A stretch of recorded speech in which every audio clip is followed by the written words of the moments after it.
Welcome back to another video. Today we are in the Open Great League and we want to be featuring the team with Serperior and Azumarill. We have a grass double water in the back here.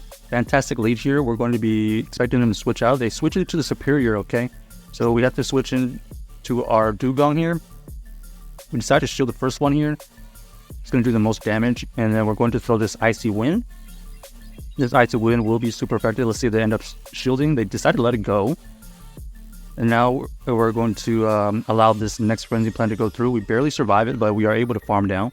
So that was just to maintain alignment. We unfortunately faint on a drill run right there, so that's a little bit unfortunate. But we are able to come back in with our Serperior and throw the Frenzy Plant. Here we're going to be throwing this Arrow Ace. This Arrow Ace does get a shield, and we're trying to get to another Arrow Ace. We're going to shield here because we want to potentially get to 2 Aerial Aces, as we are able to get the energy for these Aerial Ace moves a little bit faster, but unfortunately, they are able to get to another Sludge Bomb. It does take us out. We try to catch the move, but unfortunately, it did not happen. Here, we're going to have to tank a Frenzy Plant, and we do survive it, which is fantastic. Here, we're going to throw this Ice Beam, and this Ice Beam will take out this Venusaur, which is fantastic, but we don't have any more energy for this Lantern right here. So GG's to our opponent right there. Ended up running double grass in the back right there, so that was a little bit tough to deal with. Next game here, let's see what we deal with here.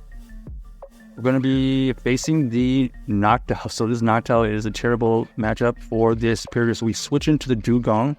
The Dewgong does get met with the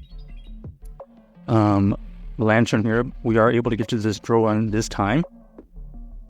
It does a good amount of damage. We shield this Thunderbolt here, which is great. And now we're going to be throwing another drill run here. This drill run is going to either get a shield or they're going to give up the switch. So here we have to decide whether we want to shield this or not. We decided to double shield here to try to win back alignment. And they decided to double shield in this situation. So it looks like they're committed to just maintaining alignment, double shielding.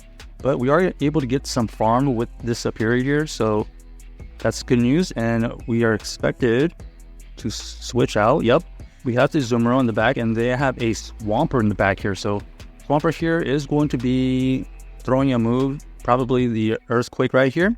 And we're going to make sure we squeeze out as much energy as possible from this matchup. We know that they're relatively energy dry, so we're going to be throwing this next Ice Beam here right before they get to a move. It perfectly takes out the Swampert, and now we're doing our best to try to get to at least a 1 Ice Beam. Shadow Ball goes through, we survive it. We are able to get to 1 Ice Beam here before this Azumarill faints. We're going to switch out and go for this Frenzy Plant right here. This Frenzy Plant will not take it out, but it comes close to taking it out. We are forcing them to use some Sky Attack energy, and now it's all about just getting to the move, and we are able to get to that move for the KO. So GG's to our opponent right there. Serperior beating out the Noctowl, which is kind of crazy, especially since Noctowl was so prevalent just 1 season ago. Here we have a decent matchup. In fact, all 3 of the Pokemon we have is pretty decent against this Carbine, so we don't necessarily have to switch out right now, but depending on what they do, we might have to. So we go for this Frenzy Plant here. Let's see if they end up shielding. They don't shield it, so we're going to basically take this Carbine and throw another Frenzy Plant here. This time they decided to shield, and we're going to switch out so that we get a little bit of energy advantage, but plus we know that we can tank any move with that Azumarill. So the Azumarill has a little bit of energy advantage. We go for this Ice Beam here. This Ice Beam does get the last shield from this Trevenant, which is amazing because they actually are going to have to tank another Ice Beam anyways because we are able to get that energy advantage.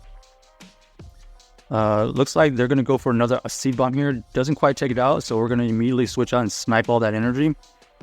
Medicham in the back is interesting. They try to catch a move. We're just going to farm down that Carbink, and now this Medicham is in huge trouble. We have a shield, and this Dewgong is able to throw these Icy Winds to not only debuff their attack, but to chip away. Then we go for the drill run, and then we're basically forcing them to use some energy at this point here. And we have options. We could actually shield this, or we just let it go. But they decide to try to undercharge, and unfortunately, they have to use another ice punch. So because they have to use more energy, we're just going to shield it and get to this icy winner right here for the KO. Either way, we would have been able to get to another move with either the Azumarill or the Serperior. So GG's to our opponent right there. Next game. If you didn't notice already, this is a ABB team, by the way, if I didn't mention it already. Here we have the Jellicent in the lead. Great lead for us. Expecting them to switch out at some point here. A little bit of lag, so not sure exactly how many fast moves they got through. Here we're going to be met with the Steelix. This Steelix is kind of interesting to deal with because it is going to be able to debuff our attacks, but plus these Dragon Tails are chunking away. So we're going to throw another Breaking Swipe here to debuff us. This time we go for the drill run to get some heavy damage. Looks like even a drill run at this point is only doing about 15%, maybe even less. We're going to shield that Breaking Swipe just to get off of this drill run. And now we force them to either use a move or potentially have us farm it down. And at this point, we decided to double shield here because we want to switch and we want to save this energy on that Dewgong for later on. We do get to a Azumarill with a little bit of energy advantage, but our Venusaur here is going to be able to get to their first Frenzy Plant here. This barely doesn't KO, and we are able to get to another Ice Beam right here. This potentially could get a shield, or they're going to let it go. They decided to shield it to farm us down. And now we have a decision to make. Do we try to snipe the energy, or do we decide to tank it on the Serperior? We decided to tank it on the Serperior here because we know that we can survive a Sludge Bomb, but we also want energy for that Jellicent here. But we actually do a little quick swap. We snipe the Surf energy, and now we're just going to race to the Aerial Ace, and we are able to snipe this Venusaur with the Aerial Ace with the Serperior. So GG's to our opponent right there. Saving that Dewgong ended up coming in clutch. Even though we weren't able to use the move, we were able to use it as a third shield, and that was able to win us the game. Next game here, we are going to be met with the interesting Alomomola here. We're going to be switched into Talonflame, and they immediately exit because that is GG. So check out this team if you haven't already, and let us know if you enjoyed the video.